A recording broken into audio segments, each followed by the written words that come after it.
Welcome to the Firebelly Social Show. We're focused on talking to food and beverage brands that are on a mission to make the world better.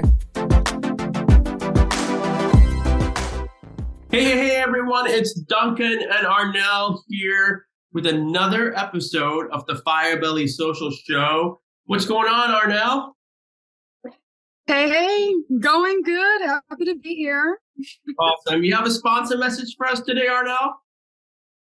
I do. Thank you. First, thank you for getting on the show and listening into this episode of the Firebelly Social Show. We have a great show lined up for you today, talking with Emmy, founder of purpose-driven brand Emmy Organics.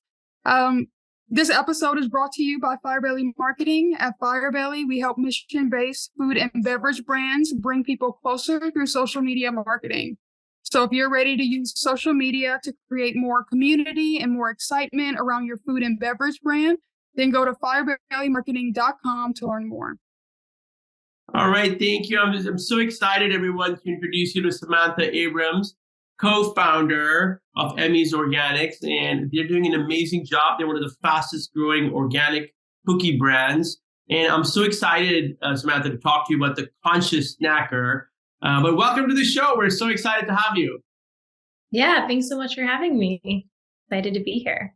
So let's get right into it. You know, I know you usually get asked the origin story, you know, and we'll let people catch that on other podcasts.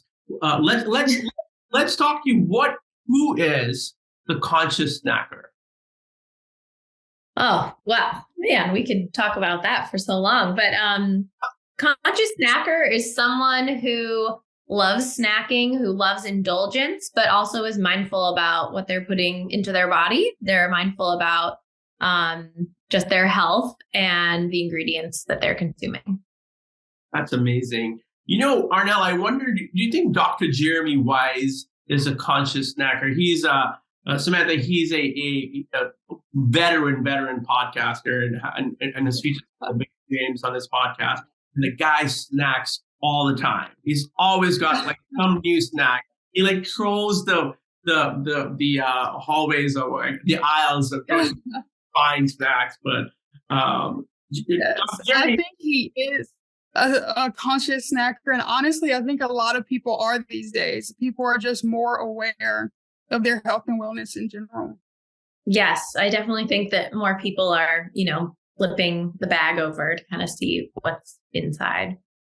And tell us more about that, Samantha. What kinds of things are people typically like the conscious snacker? What's the conscious snacker looking on the label for? I mean, everyone is different, and I think, at Emmy's, it's like we really want to create products that everyone can enjoy. So there might be people who are just looking for transparency, being able to pronounce every single ingredient that's on the ingredient label, whereas other people might be maybe have dietary restrictions. Maybe they're gluten-free or they're vegan and they're looking for snacks that meet those needs. Or other people are looking for less sugar. Some people are looking for high protein. Like everyone has different lifestyles. And so, at Emmy's, we really want to provide something that everyone can enjoy. It's amazing once you start looking at those details and those macros, how the whole thing changes. It's like suddenly that like sexy brand is not so sexy anymore. And it's kind of like evil for your body. So I love the conscious snack. And Ian, your partner, can we say he's your double partner? He's my double partner. He's your double partner. Life and business. Life and business. And, so many kudos for you to being able to do that. There's so many horror stories about spouses, partners working together and just can't do it. It's too much. Is his mistake he's also the reason for the whole approach? Yes. Yeah. Because he has a lot of dietary restrictions.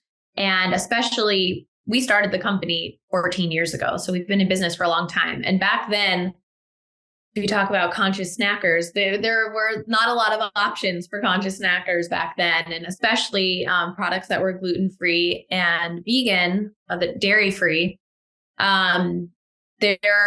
Nothing really tasted that good.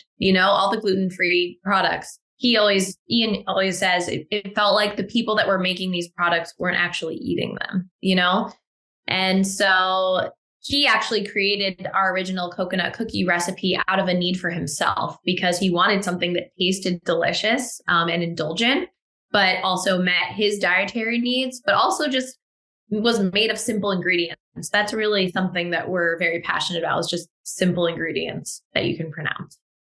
Pronounce and read. I love it. I love it. Now, this is something that I didn't catch on some of the other podcasts I listened to that you've been on, but it's something that you all are very proud of and sort of like the double mission. Is it fair to say that you guys are a people first company? You seem to have just amazing values when it comes to how you treat your employees and your team. Tell us a little bit about that. Yeah, it's so funny. People ask, how can you have a mission or values first organization? And it's always so interesting because I just think this is who we are as people.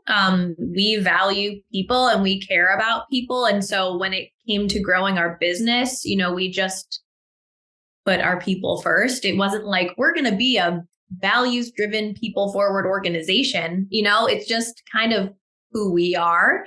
And so, when we first started the business, Ian and I really did everything ourselves. But then as we started having employees, we were like, we really want to be a living wage employer. And in the beginning, we were just like, how do we even do that? And so we really figured it out. And that was just one of our values. And it's something that we maintain today.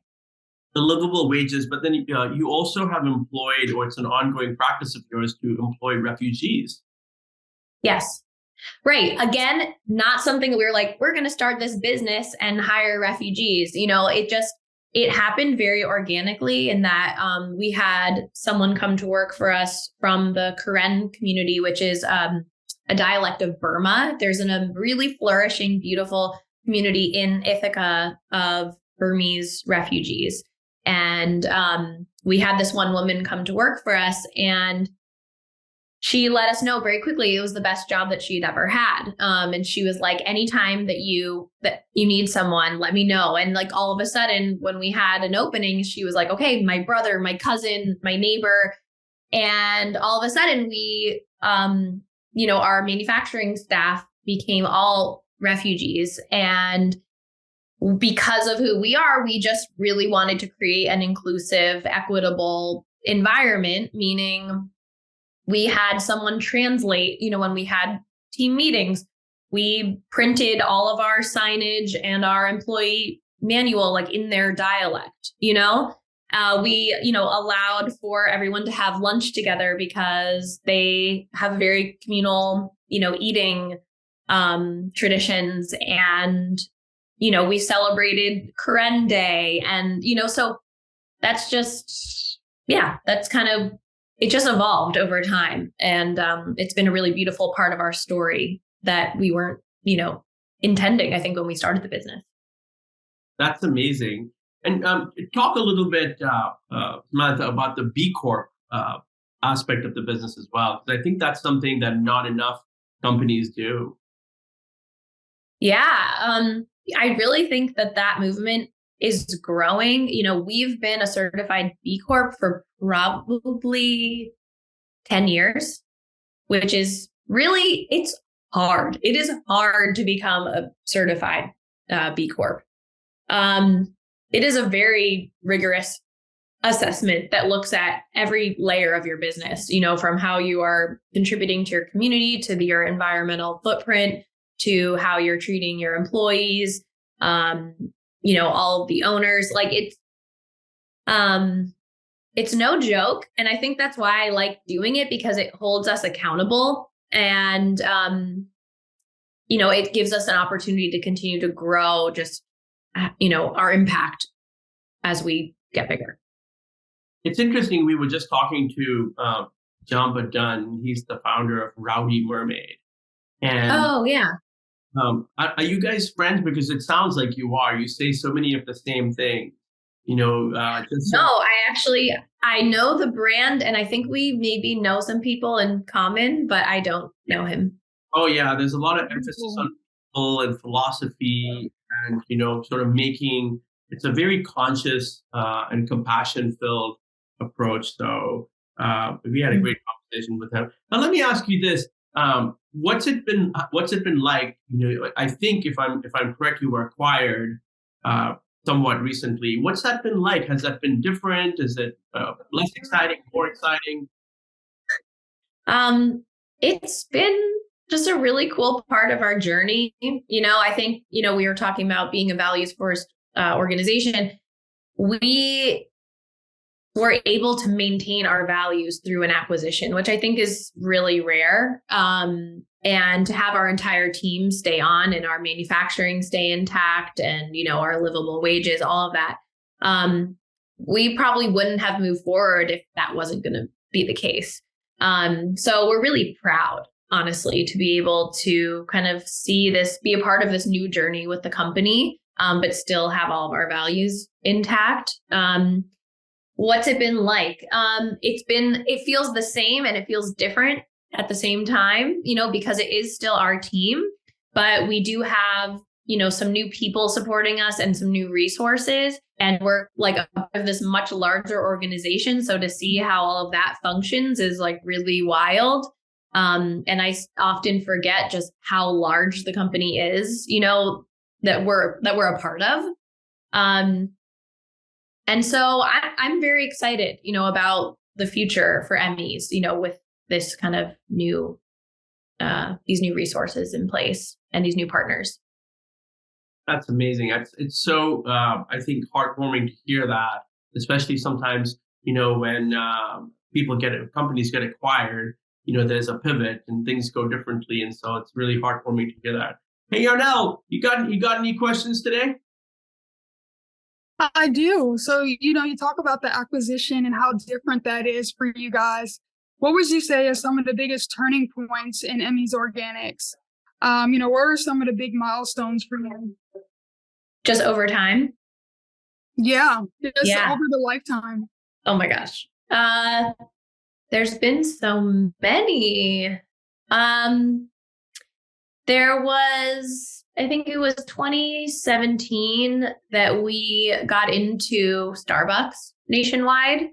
We're not in Starbucks anymore. We were in there for about 2.5 years. And I remember that was just a huge turning point because so many people, whether or not they bought the product, they got to see our brand in stores. And it was pretty incredible. Even just buyers that we were going to meet with, they were like, oh, I've seen this in Starbucks. And it was just such a really amazing, like powerful experience for us. And also just the connection and how it happened. Like we were at a trade show and this woman came and just asked about our story and some of the things that were really important to us. And she had her badge flipped. So I didn't know who she was. And we ended up just having this really lovely conversation. And it turned out that she was a buyer at Starbucks, and it's just one of those things that kind of happened that definitely like changed the course of the future, for us. So that was really cool. There's been so many. In the very beginning, we did a crowdfunding campaign. This is probably in like 2012, maybe. That was our first time like raising money because we wanted to rebrand our packaging because we had clear bags with desktop printed labels when we started the company. And people were buying the product then. And I think Ian and I went to our first trade show and we saw all of these beautifully branded products and we'd go up and try them and they weren't actually that good. So we were like, what would happen if our delicious product actually looked good?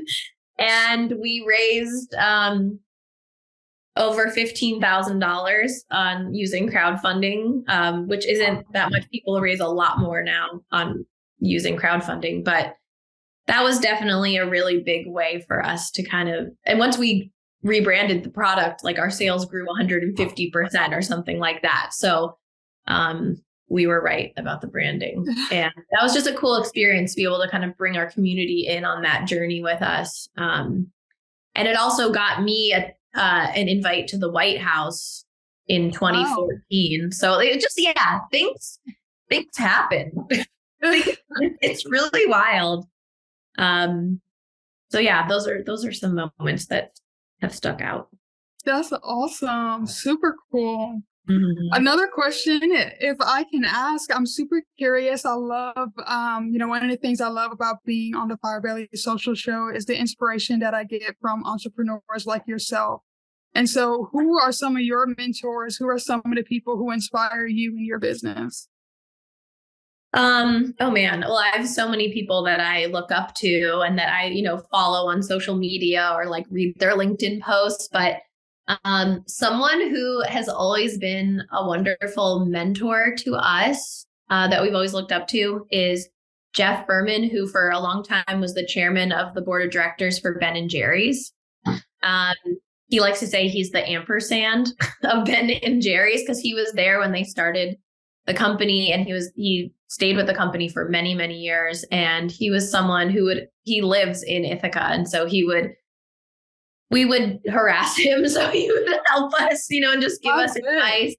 But just to hear their story, I think that it's always been so inspiring to see how that company has grown. And even with being acquired by Unilever, like to see their strong mission and values stay intact. So that's always been a brand and a person who I've always looked up to. That's really inspiring. Samantha, what are you excited about right now? Well, I'm excited about launching into Kroger next month. So it's the middle of February now. So by March 1st, we should be on shelves in many Kroger locations. And that's huge. We've been working on that for many years. Really excited about that. I'm excited about some new innovation that we have in the works to launch later in this year. I feel like we keep getting smarter, the more that we learn. And so when it comes to new innovation, we just, I'm very excited about that. And I'm just excited about working with my team and continuing to grow the business. I think we've got just a really wonderful group of people just all helping to grow the business every single day. And it's really cool. Love it. What about this question with social media marketing for you guys? I mean, I love the fact that in an earlier communication, you pointed out that Emmy's Organics was using social before Instagram. And so, well, yeah, I mean, we, in the early days, we really bootstrapped this company for many years, and we grew pretty slowly in the beginning because we didn't have any funding, and that maintained. We just focused on profitability, and so we were super scrappy, and we just found the ways that we could to kind of connect with people, and so we. Like our Instagram account started like whenever Instagram did, and so it's really wild to go back and like to look at all of those like old like filters that they used to have. And yes. Even just like the way it's so hilarious. Like the posts are so bad, not informative at all. But early on, we utilized email and we utilized Facebook, and that was just like, we had a blog on like blogspot.com that I think became Blogger. I don't know. And just when I go back and look at all that stuff, it's so hilarious because it wasn't necessarily strategic, but we were just like sharing, even like our farm, because we did it's like a farmer's market for 3 years. We would literally do a blog post with our menu every week. And so it was just like the way that we connected with people. That was always important to us, and it still is today. Wanted to ask you, you have this, amazing story, the commitment to each other, you and Ian, and to the business, and nurturing it for all those years. I can relate to the not selling out on your values and your profitability, and choosing the right thing versus money or whatever. What's something you would say to someone, who is where you were 14 years ago and saying, hey, you're thinking about starting this thing. Here's a couple of points for you. I think the biggest thing is that every business is like a unique organism, right? And there's no one way to grow, right? Every business is very unique, and it has a lot of different people involved or not.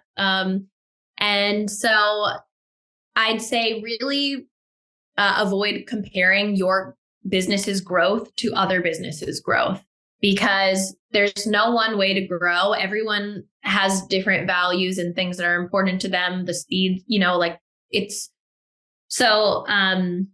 just remember that every business's journey, I think, is really unique. And also my favorite thing that I think Marie Forleo is the one that first said this, which is start before you're ready. It's just, you'll never be prepared enough or educated enough to launch a business, and you can really learn as you go. And there's so many wonderful lessons to learn along the way. Thank you so much. I think those are great, great advice, great feedback. Thank you. That's amazing. Hey, before we end, Arnell, you want to read that sponsor message one more time? Yeah, absolutely. Thank you everyone for listening in and tuning in to this episode. Of course, this episode is brought to you by Firebelly Marketing. And at Firebelly, we help mission-based food and beverage brands bring people closer through social media marketing. So if you're ready to use social media to create more community and more excitement around your food and beverage brand, go to firebellymarketing.com to learn more. Hey, thanks, Arnell. So last couple of things, Samantha, Emmy's Organics, right? That's what the website is. That's what all the social media assets are. And you're going to be in Kroger. Where all can they find you? Yeah, well, you can always go to our website and go to our store locator to find kind of the nearest store near you. But you can find us in Whole Foods Market nationwide. We're in Sprouts. We're in Wegmans. We're in some Walmart locations, and a lot of other retailers across the country. You can always find us online on Amazon. Yeah, we're out there. Awesome. Thank you so much again for being here. And thanks everyone for listening to another episode of the Firebelly Social Show. And we'll see you on the next one. Thanks for listening to the Firebelly Social Show. We'll see you again next time, and be sure to click subscribe to get future episodes.